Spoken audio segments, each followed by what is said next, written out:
My name is Taina Biename, and I am the Executive Director of Equality Now, an international human rights organization that works to end all forms of violence and discrimination against women and girls around the world. Today we are sending this message in solidarity with the groups in Taiwan who are calling on their governments not to legalize prostitution. We know and understand from our work that prostitution is directly linked to sex trafficking, and we are working very hard with other grassroots groups around the world to end the exploitation of women and girls. We would urge the Taiwanese government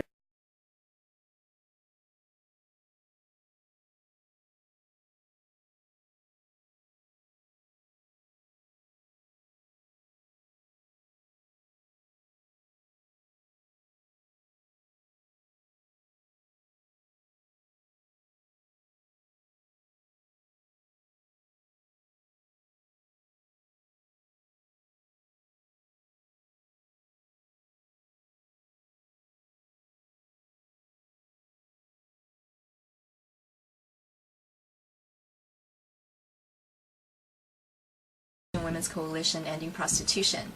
Our membership includes women who are Canadian-born and those who are immigrated of Asian descent. We're a Canadian women's group based in Vancouver, and we're connected to women around the globe. We speak in support of women's organizations in Taiwan, particularly the Garden of Hope Foundation. We strongly urge you to take advantage of the expertise of women's organizations in Taiwan. They have important leadership to offer about how to advance women's equality. The recent decision of the Taiwan Supreme Court to decriminalize the prostituted women should be a step in the right direction. However, the court has made a critical error by failing to recognize the highly unequal relationship that exists between men and women. Prostitution is violence against women.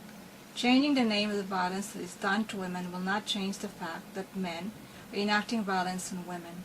Designating a special area such as red light districts where men can do legalized violence to women will not increase women's equality.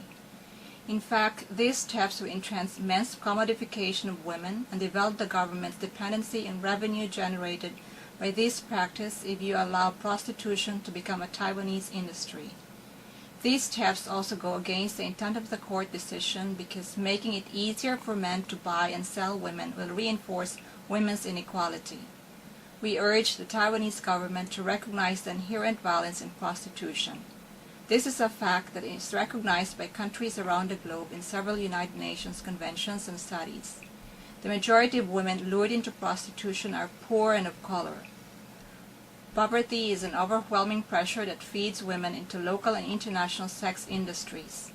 At this time, Canada is the destination country for trafficked women, particularly Asian women. By creating conditions that welcome sex industry expansion, the Taiwan government will become known internationally as a country that supplies women to other countries for those sex industries. Many other countries have experimented, as the Taiwanese government proposes to do, with full legitimation of sex industry. However, those countries are now declaring their experiments to be total failures because it expanded the sex industry, increased the power of organized crime, and increased trafficking of women. On behalf of Asian women, we call on the Taiwanese government to abolish prostitution and initiate social, economic, political, and legal measures that would truly advance women's equality. A first step would be to enact laws that would criminalize men for buying and selling women.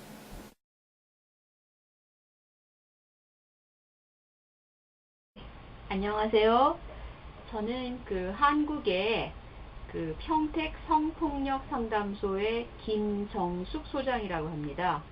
이번에 대만에서 성매매에 대해서 합법화 쪽으로 정부가 추진하고 있다는 이야기를 듣고 이 부분에 대해서 대만에 있는 여성단체들, 가든 오브 호프나 이런 기타 여성단체들이 반대하고 있다고 들었습니다.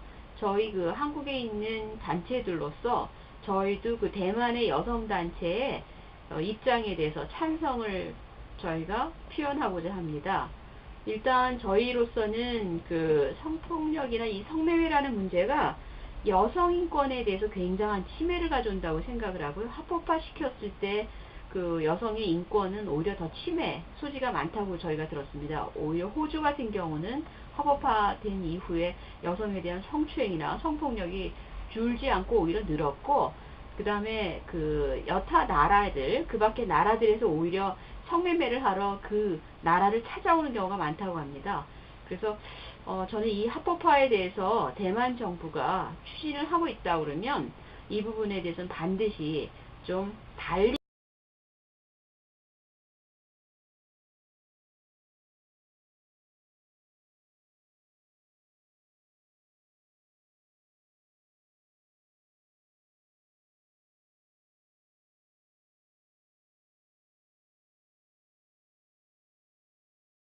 and we support the Gardner Coast Foundation and the Taipei Women's Rescue Foundation in their concerns about recent Taiwanese legislation prostituted and sexually exploited women.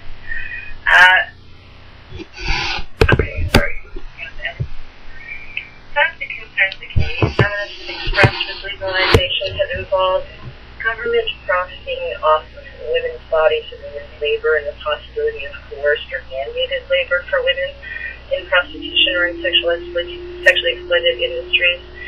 Further, there are concerns about decriminalization and what the message that sends to our societies are about women's bodies as inherently saleable, and women's equality within the community, and women's value within the labor force as being primarily sexual. In any society where we're striving to achieve women's equality, we must be really cautious with the messages that we're sending through our legislation, and without trying to impose upon women our ideas of what they should do and what their labor should be. At the same time, we must recognize that if we construct them in that way for our children and for our partners, that this has occasionally the effect of inscribing women's inequality in our societal structure. We would strongly urge the Taiwanese government to listen to and take direction from the local and political women's communities in Taiwan, and to respect the expertise that they bring to questions of women's equality and women's safety within both legislation and law. The women who are closest to the women in our communities and speak most to the women in our communities hold the greatest knowledge about what potential impacts and potential unanticipated impacts of legislation may be.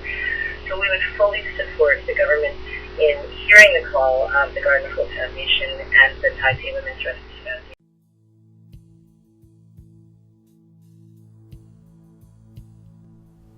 The Coalition Against Trafficking in Women is the first U.S.-based organization to fight human trafficking international.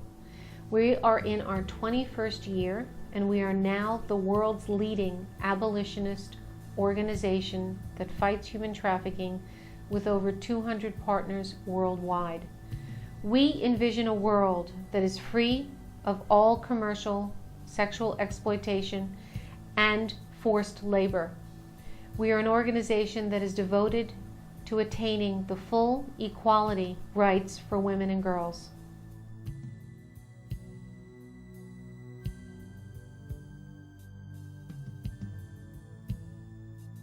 There is a force out there that would love to see the legalization of prostitution. And they're backed up by what I call the happy hooker gang. They get these women out there who say, wow, if it's legalized, everything will be great. We'll have safety for women. They never talk about true safety. They talk about harm reduction.